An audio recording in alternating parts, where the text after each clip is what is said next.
बिस्मिल्लाहिर्रहमानिर्रहीम। अस्सलाम वालेकुम। इस्लामिक लाइब्रेरी में आप सबको खुश आमदीद कहती हूँ। वीडियो देखने से पहले मेरे चैनल को सब्सक्राइब कर लें और बेल आइकॉन को क्लिक कर दें ताकि मेरी आने वाली वीडियोस का नोटिफिकेशन आपको वक्त पर मिलता रहे। आज का मेरा मौजू है जब हज़रत नूह अलैहिस्सलाम की कौम ने खुद अजाब मांगा और तूफ़ान नूह के असबाब और कश्ती बनाने का हुक्म। सदियाँ बीत गईं लेकिन हज़रत नूह अलैहिस्सलाम का कौम से बहस व मुबाहिसा चलता रहा। जैसा कि अल्लाह ताला ने फरमाया है, सो वो उनमें 50 बरस कम 1000 बरस रहे, फिर उनको तूफान के अजाब ने आ पकड़ा और वो जालिम थे। यानी इतनी तवील मुद्दत गुजर जाने के बाद थोड़े से अफराद ईमान लाए। जब एक नस्ल के लोग मरते तो वो बाद वालों को ये वसीयत कर जाते थे कि हज़रत नूह अलैहिस्सलाम पर ईमान ना लाना, उनसे झगड़ते और उनकी मुखालफत करते रहते। जब किसी का बच्चा बड़ा होता और उसकी बातें समझने लगता तो बाप अपने बेटे को यही नसीहत करता था कि ज़िंदगी भर नूह अलैहिस्सलाम पर ईमान न लाना।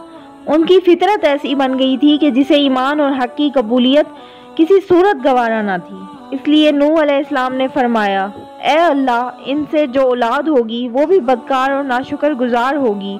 यही वजह थी कि उन्होंने कहा, ए नूह, तुमने हमसे झगड़ा तो किया और झगड़ा भी बहुत किया, लेकिन अगर सच्चे हो तो जिस चीज़ से हमें डराते हो वो हम पर ला नाजिल करो। हज़रत नूह अलैहिस्सलाम ने कहा, उसको तो अल्लाह ही चाहेगा तो नाजिल करेगा और तुम उसको किसी तरह से हरा नहीं सकते। यानी अजाब लाना सिर्फ अल्लाह के हाथ में है। वही है जो किसी काम से आजिज नहीं और कोई काम उसके लिए मुश्किल नहीं, बल्कि वो जिस चीज़ को कुन कहता है वो हो जाती है। हज़रत नूह अलैहिस्सलाम ने अपनी कौम को मज़ीद मुतमईन करने के लिए फरमाया, मेरी खैर ख्वाही तुम्हें कुछ भी नफ़ा नहीं दे सकती, गो मैं कितनी ही तुम्हारी खैर ख्वाही क्यों ना चाहूँ, बशर्ते ये कि अल्लाह का इरादा तुम्हें गुमराह करने का हो। वही तुम सबका परवरदिगार है और उसी की तरफ लौटाए जाओगे।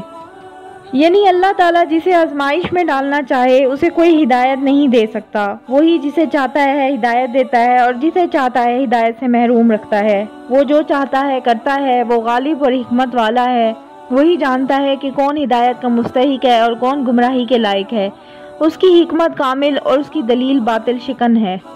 हज़रत नूह अलैहिस्सलाम ने दिन रात अनथक मेहनत की और कौम को दावत तौहीद दी, मगर 950 साल की इस बेमिसाल जद्दोजहद के बाद भी कौम ने दावत ईमान कबूल ना की, बल्कि उल्टा अजाब का मुतालबा कर दिया।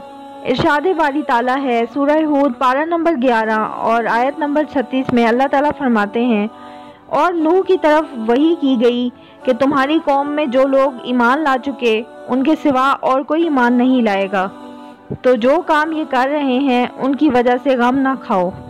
इसमें कौम की बदसलूकी पर आपके लिए तसल्ली है और कौम के बारे में ये बता कर के अब मज़ीद अफराद ईमान नहीं लाएंगे। ये कहा गया है कि अब तक जो कुछ हुआ उस पर गम ना करें, क्योंकि अल्लाह की मदद पहुँचने वाली है और अजीब वाक़यात पेश आने वाले हैं। सूरह हूद की पारा नंबर 11 आयत नंबर 37 में अल्लाह ताला फरमाते हैं, और एक कश्ती हमारे हुक्म से हमारे रूबरू बनाओ और जो लोग जालिम हैं उनके बारे में हमसे कुछ ना कहना, क्योंकि वो ज़रूर गर्क कर दिए जाएंगे। इसकी वजह ये थी कि जब हज़रत नूह अलैहिस्सलाम उन लोगों की इस्लाह से मायूस हो गए और उन्हें यकीन हो गया कि अब इनमें से कोई भी ईमान नहीं लाएगा, क्योंकि उन्होंने हर कौल और फेल के ज़रिए से हर तरह से आपको तकलीफ़ें पहुँचाई, मुखालफत और तकज़ीब की, तब आपने उन पर अल्लाह का गज़ब नाजिल होने की दुआ की। अल्लाह ताला ने आपकी दुआ कबूल कर ली। इरशाद बारी ताला है, और हमको नूह ने पुकारा तो देख लो कि हम दुआ को कैसे अच्छे कबूल करने वाले हैं, और हमने उनको और उनके घर वालों को बड़ी मुसीबत से निजात दी। हज़रत नूह अलैहिस्सलाम ने ये दुआ की कि मेरे परवरदिगार, किसी काफिर को रूए ज़मीन पर बसा ना रहने दे। अगर तू उनको रहने देगा तो वो तेरे बंदों को गुमराह करेंगे और उनसे जो औलाद होगी वो भी बदकार और नाशुक्रगुजार होगी। इस तरह उनके कुफ्र व फजूर के जराइम के साथ साथ उनके नबी की बद्दुआ का वबाल भी उन पर आ पड़ा। तब अल्लाह ताला ने हज़रत नूह अलैहिस्सलाम को एक कश्ती बनाने का हुक्म दिया। ये एक बहुत बड़ा बहरी जहाज़ था जिसकी इससे पहले कोई मिसाल ना थी और ना बाद में इसकी कोई मिसाल मिल सकी। अल्लाह ताला ने आपको पेशगी हिदायत फरमा दी कि जब अल्लाह का हुक्म आप पहुँचेगा और उन पर वो अजाब आ जाएगा जो मुजरिम लोगों पर से टला नहीं करता, तो ऐसा ना हो कि उन पर अजाब उतरता देखकर आपके दिल में रहम आ जाए।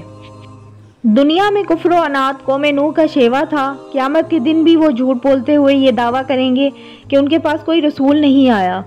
صحیح بخاری کی روایت کے مطابق رسول اللہ صلی اللہ علیہ وآلہ وسلم نے فرمایا، حضرت نوح علیہ السلام اور ان کی امت حاضر ہوں گے۔ اللہ تعالیٰ فرمائے گا، کیا تو نے میرا پیغام اپنی امت کو پہنچا دیا تھا؟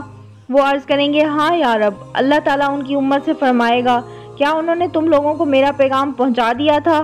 وہ کہیں گے، نہیں، ہمارے پاس تو کوئی نبی نہیں آیا۔ اللہ تعالیٰ حضرت نوح علیہ السلام سے فرمائے گا، تیرا گواہ کون ہے؟ وہ عرض کریں گے، محمد صلی اللہ علیہ وآلہ وسلم اور ان کی امت۔ تب ہم مسلمان گواہی دیں گے کہ حضرت نوح علیہ السلام نے تبلیغ کی تھی۔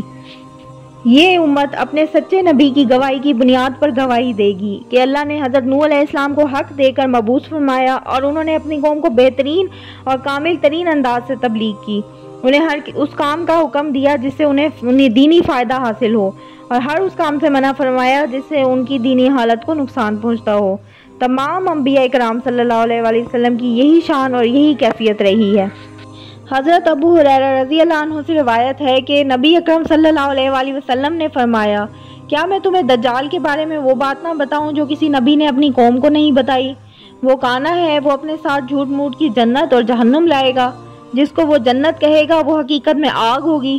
میں تمہیں اس سے ڈراتا ہوں جیسے نوح علیہ السلام نے اپنی قوم کو اس سے متنبع کیا تھا۔